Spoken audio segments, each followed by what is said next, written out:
made it. Okay. לא, להב... היי. בדיוק עכשיו הוא כתב. כן. יופי. הוא מגיע?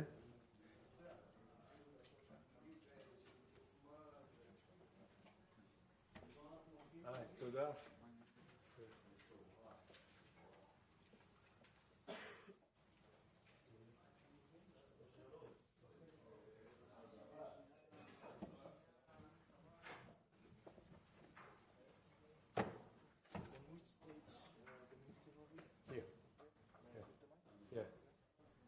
סאונד, אודיו עובד?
כבר לדעתי הייתי דואג למפיות.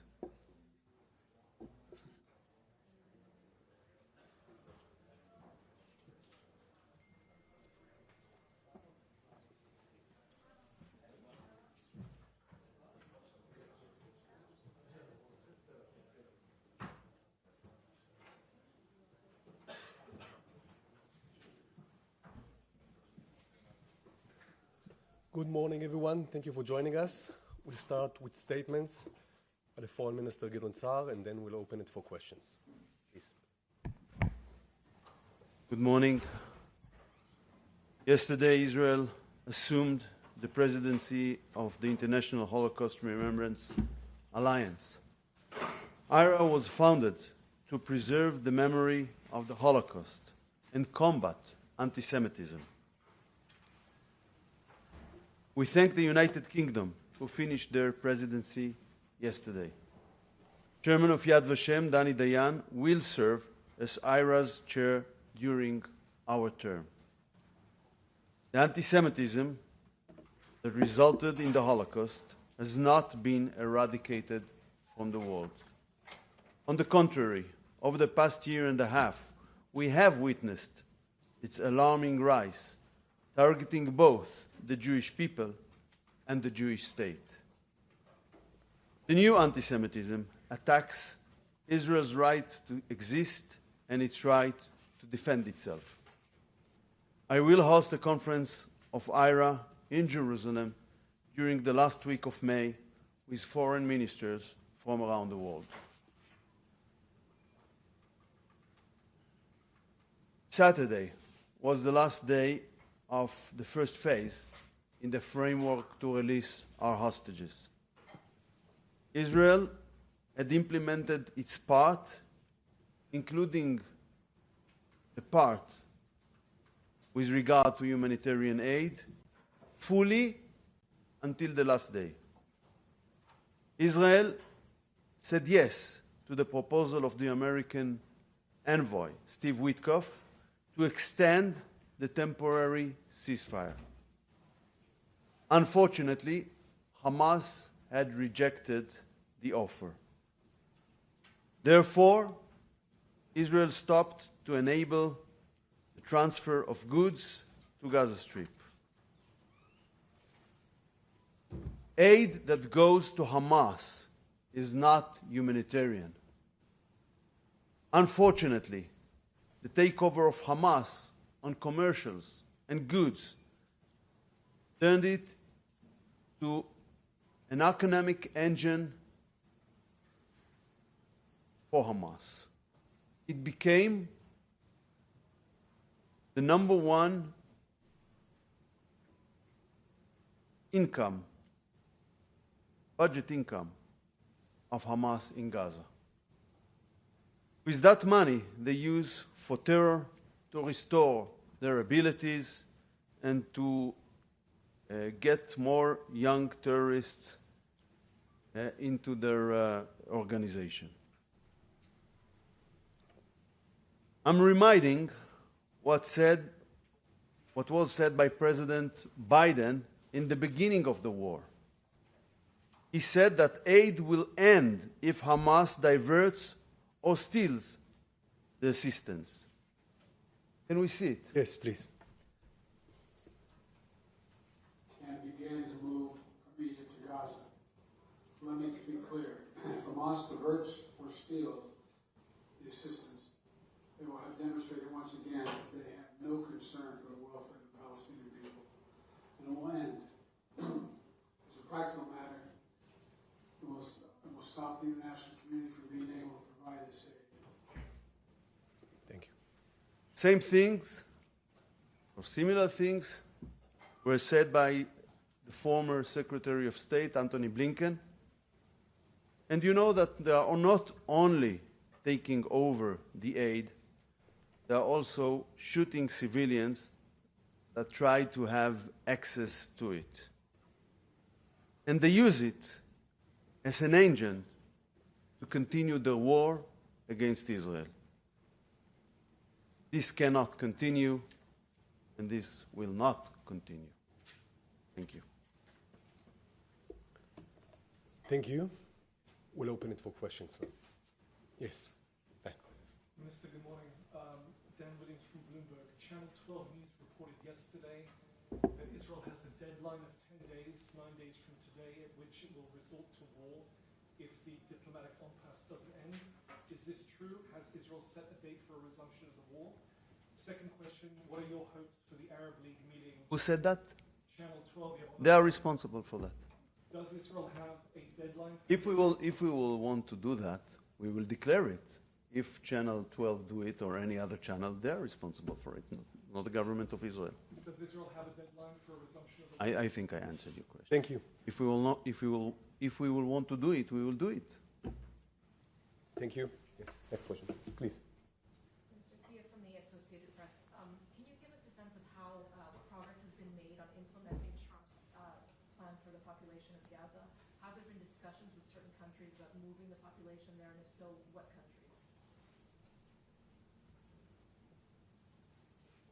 I don't think I can report, at least on that stage.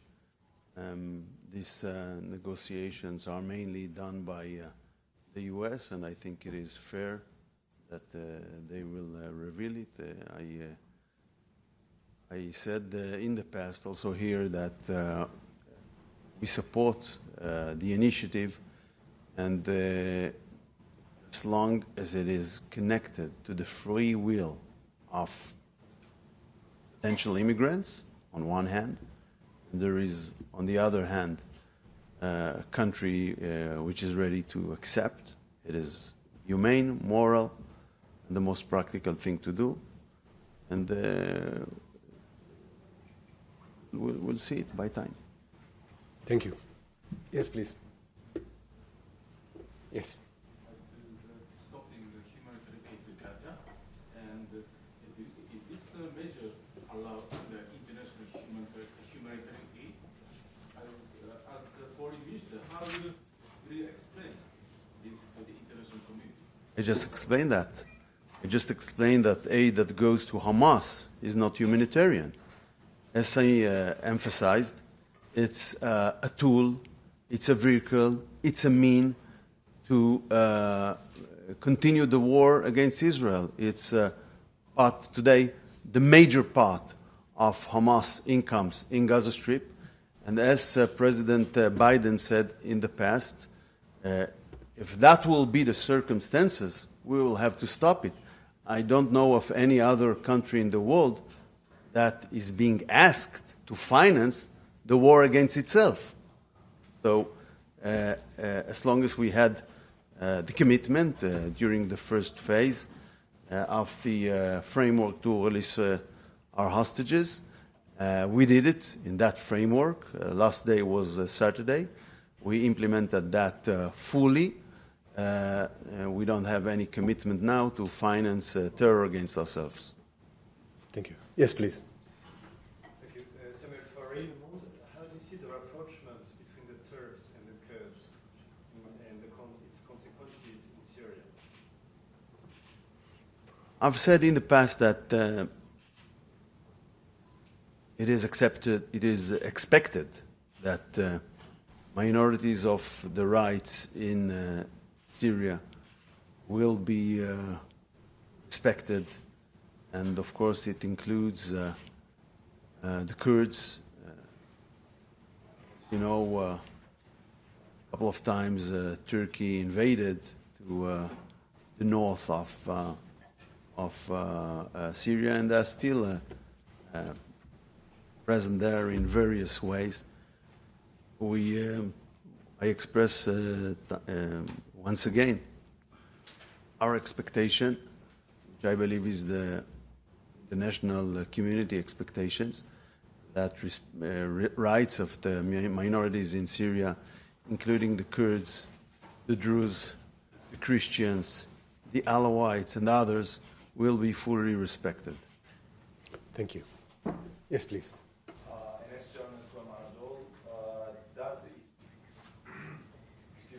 Does Israel defend and support territorial integrity of Syria? And as a follow-up, there were reports in the Israeli media, Israel is in contact with Russia and the US to minimize the Turkish influence in Syria. I didn't get the second question, so I'll answer the first, and then you'll repeat the second. The question is not about territorial integrity. Until the coup d'etat in Damascus, nothing happened from our point of view. Until the disengagement agreement from 1974 was breached during a weekend when armed forces entered to the buffer zone illegally, also attacked UNDOF forces. Our interest in our border is to have a quiet border, not to have another border of terrorism, to have Islamist groups on our border will be dramatically dangerous for Israel.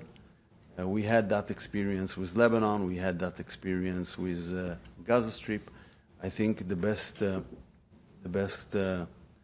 way to guarantee a peaceful border is to avoid its possibility.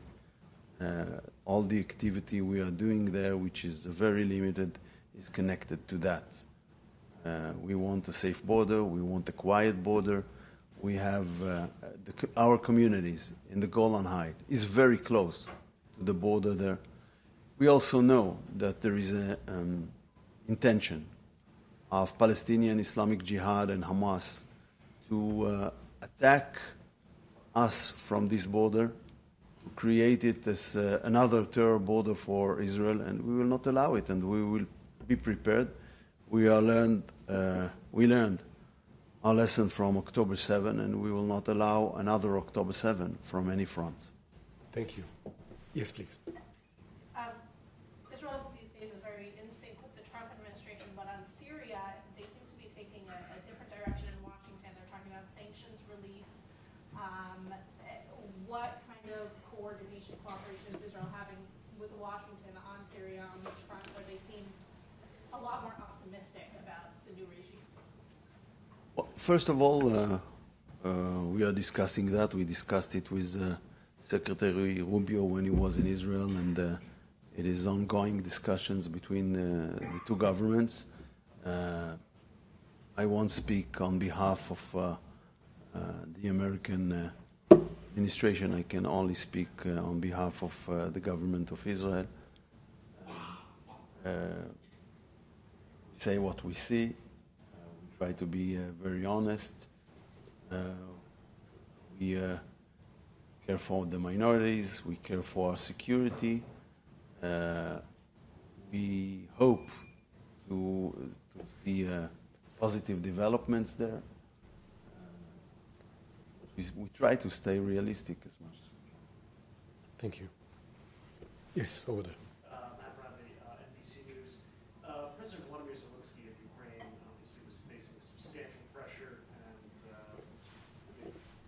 quite a dramatic showdown with the President of the United States and the Vice President from the White House. I wanted to ask why, after President Zelensky gave such fulsome support to Israel following the October 7th attacks, did Israel decide to vote with the United States and Russia? What kind of support? Huge support. Can you remind me one vote that Ukraine voted for Israel in the General Assembly of the UN? Can you do it on one vote from hundreds? Can you do it? No. So okay. So let me put the facts. We supported Ukraine. We voted for Ukraine. We voted for Ukraine time and again for the sovereignty, for their territorial integrity, condemning the Russian invasion to Ukraine. We did it. They didn't. This is the truth. Sometimes they abstained. That was the best. So let's first speak with regard to the facts as we know them. Let's not invent alternative facts and reality. And everything I've said now, including our condemnation for the Russian invasion to Ukraine, is still our position. We hadn't changed our position. We thought it is good to give a chance to the initiative of the American presidents to bring peace after 3 years of war there. This is why we voted with the United States in the UN. But I think that even now, to compare the record of votes of Israel to the record of votes of Ukraine on both issues, I think we voted much better. Thank you. Yes, please. On the topic of peace, two questions. The first is regarding Egypt. Why are we seeing the comments such as Ambassador Leiter in the DC and Minister Katz, Defense Minister Katz, about Egypt, sort of implying that maybe Egypt is rallying up its troops in the Sinai against Israel, kind of inflicting fear among the Israeli public from Egypt, while Egypt, at least saying that they were on the side of Israel, and even the Israeli intelligence establishment is saying that there's no such fear. That's like the first question. How do you square that? And have you apologized or said anything to the Egyptian ambassador in this regard? These kind of lines of inquiry. The second question is, Minister Dermer said reportedly yesterday or 2 days ago that if Hamas will put down its weapons, there is a possibility that Israel will strike some sort of a peace accord with Palestinians. Did you hear that from Minister Dermer? I said, as it was reported. Did you hear that? There was a report. Okay, since I saw the same report, I called the Minister Dermer and asked him, did you tell that? And he said, of course not a word. So that's about the second question. About the first question, we will deal on the issue. We are dealing and we will deal on the issue with the Egyptians. I don't do it in the media. We do it with the Egyptians. Thank you. Yes. If you can present yourself, please. Relations with Egypt are important for us. He was just here. The representatives of Egypt were just at the office earlier today, right? Yeah, I'll see him in the. I'm gathering Muslim ambassadors for the Ramadan. Iftar. So I'll see him very soon. Sorry, James again from Reuters. I'm just going back to a question which was asked earlier. Have you got any comment to make on the meeting of Arab leaders in Cairo today? Well, I might comment after it will be held. I might comment, see the results, and that will be wiser. What do the results need to look for to give Israel an option out of the crisis? How can this meeting be useful? We would like them to adopt Israelis' positions on the relevant issues, but I'm not 100% sure that will happen. Thank you. Someone on the left. Yes, please. I'm Nikolyokin, a freelance journalist. Do you want to condemn Ukraine over praising the people from the Holocaust time that were collaborators like Bandera with the Nazis and was responsible for so many Jews that were killed? Who said that? About Bandera or about what? Yeah, the quote That's you. Yad Vashem. That's the records there. First of all, we condemned each statement like that, but I hadn't heard. Question I didn't finish. They renamed the streets, even the street, the boulevard going to the Babi Yar that you know, of course, in the name of Bandera, the one that was responsible for the Babi Yar, and also the monuments of the Red Army. They're taking them down, and they're putting monuments of Bandera, Havich, and Israel says nothing about that for years now. First of all, I didn't know about it. I will check it, and you know that. You probably know that. Probably know that because you asked that. But it's your knowledge. That's clear. But we will check it, and if there is a necessity, we will publish a condemnation. No problem about it. I want to check it. We'll do that. Yeah. I think that we have a commitment to the memory of the Holocaust.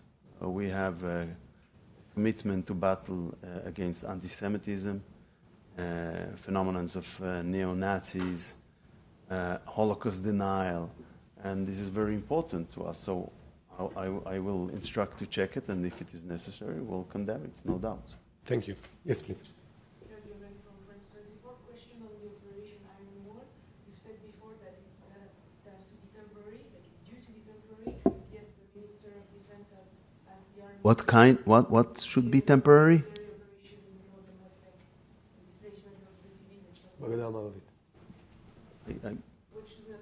I didn't refer to that, but of course this is a military operation in a place which is very problematic. There is a huge effort, we see it also in the intelligence of Iran, to bring huge amounts of weapons and money to what some call the West Bank and we call Judea and Samaria, mainly to these refugees camps, and trying to inflame a new wave of terrorism and open a new front against Israel from there. And this is the reason why we are active there.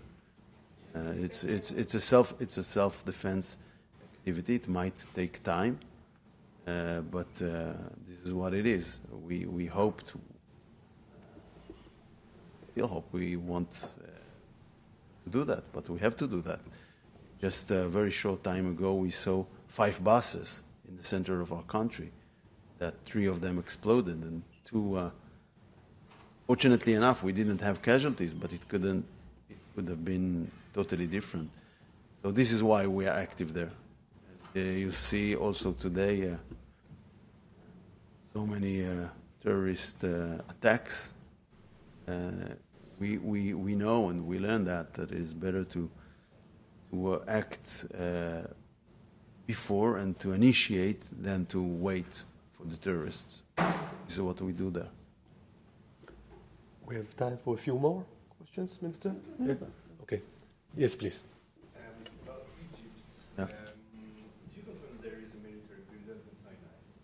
And how do you see this military buildup, this Egyptian military buildup, of course?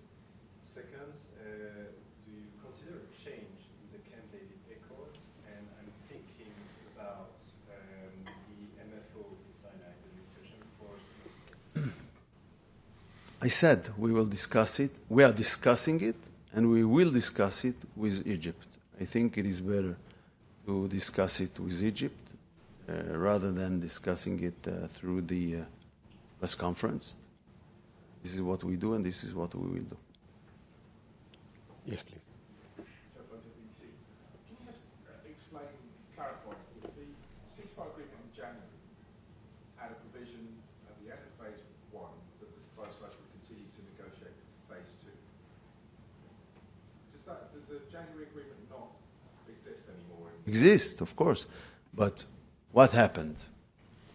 We finished phase 1. This is why we stopped to implement, because the 42 days were finished. We are ready to continue to phase 2. We will come with our positions, which probably different from the positions of Hamas. But in order to extend the time, the framework, we need an agreement to release more hostages. No free meals is a very known principle. It wasn't in the original. The original agreement says that the provisions for phase 1 can continue as long as There is no.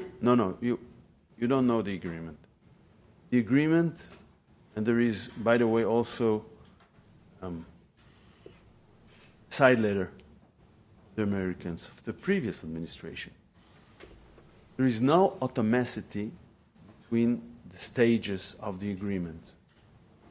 According to the agreement, we can resume military actions after phase 1. We are ready to continue to discuss. We are ready to extend the time. In order to extend the time, we only say we want to have hostages release. American special envoy, the American special envoy Steve Witkoff, came with a proposal, and he proposed to have half of them released at the beginning, and if negotiations will be successful, to release the other half at the end. This was a suggestion, can be any other suggestion, but the principle is you want to have ceasefire, you want to have the advantages of it, you should release hostages. They ain't going to get it without releasing hostages. This is very clear. No, it's not. It's not, because it's totally not a change. The agreement is we can resume military. We don't have an agreement on phase 2. We demand total demilitarization of Gaza Strip, Hamas and Islamic Jihad out, and give us our hostages. If they agree to that, we can implement tomorrow. We will only have to discuss the ratio for the terrorists that want to get out from our jails. Okay? It was not agreed in the agreement. It was left to be agreed on phase 2. There is no shelf agreement on phase 2. There's nothing in it. Okay, so this is the situation. And since there is no shelf agreement on phase 2, we said we are ready to negotiate on phase 2, and in the meantime, we are ready to extend the framework of the temporary ceasefire. But we have only one condition: our hostages. We want to release hostages. If it is not agreed, so it is not agreed. Thank you. Thank you. Yes, please. Is there no concern that the cutting off of aid to Gaza currently is going to worsen Israel's First of all, I think you know what our position with regard to these processes. The process in the ICC, they didn't wait for that with the arrest warrants, yeah? They brought it on November. So altogether it is political. It is not connected to the facts. It is not connected to law. It is against the basic principles because they can't deal with a country which is not a member state in the ICC and hadn't signed the Rome Convention. And this is the case of Israel. And this is why, by the way, the US president issued an executive order against the ICC because America is also not a member state in the ICC. So altogether, these organizations are not working according to the law. They are working according to political considerations. We just saw, by the way, yesterday I think there was a new president that was elected, the ICJ, Japanese president. That reminds me that the previous president, that was Israel Chief Justice, was the new Lebanese Prime Minister, the one that in his first statement as Prime Minister called Israel the enemy. So this is kind of judge we had, and this is the amounts of the expectations we have from the ICJ or the ICC. But as I described it, it is not a coincidence that the former president of the US, Joe Biden, former Secretary of State, Antony Blinken, said if Hamas will take over the aid, it will be stopped. Because then it turned to a mean in the terrorist campaign of Hamas against us. So it's actually a request from us to finance Hamas, finance terrorist activities and military activity against us. I think it's a kind of request that you wouldn't see from any other country in the world. Thank you. Yes, please. You know, the day after plan for Gaza, for now, is the plan that Trump wants to adapt in Gaza. So the U.S. wants to take over Gaza and rebuild it.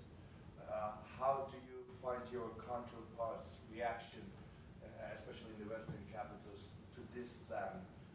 Are you working in order to implement?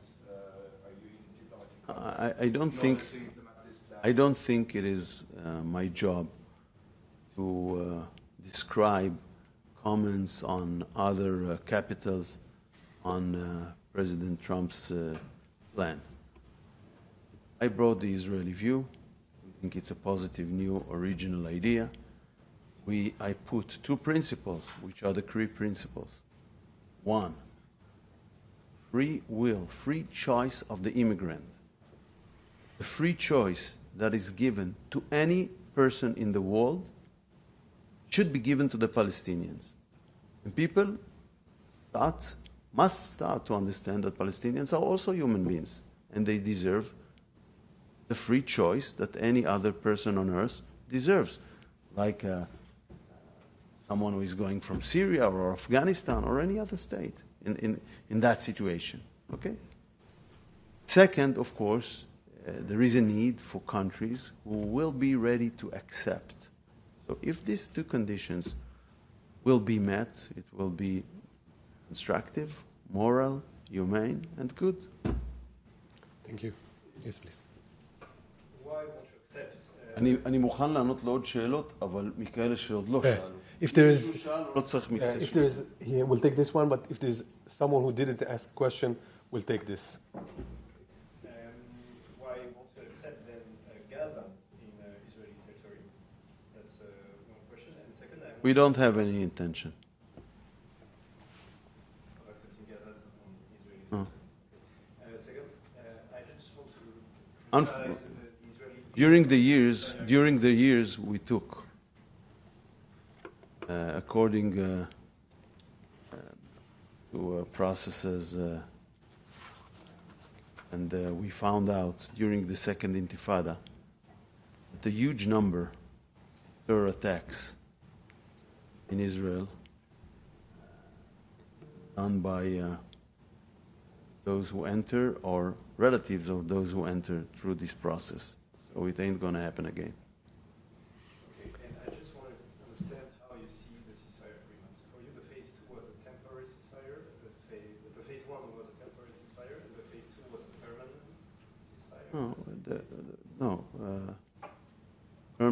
There are 3 stages in the agreement. Eventually, if everything will turn well, it will be permanent. It was in the agreement itself a permanent ceasefire. In the agreement, it's not something that I am inventing right now. That was thing that was written in the agreement. Thank you. That will be all for this week. Thank you, everyone. You saw probably an internal ceasefire, but it was a temporary one. Thank you.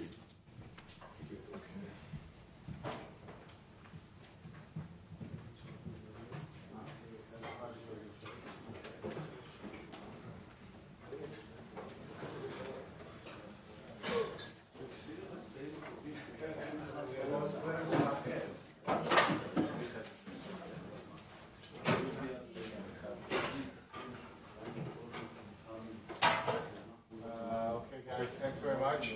I'll walk you out.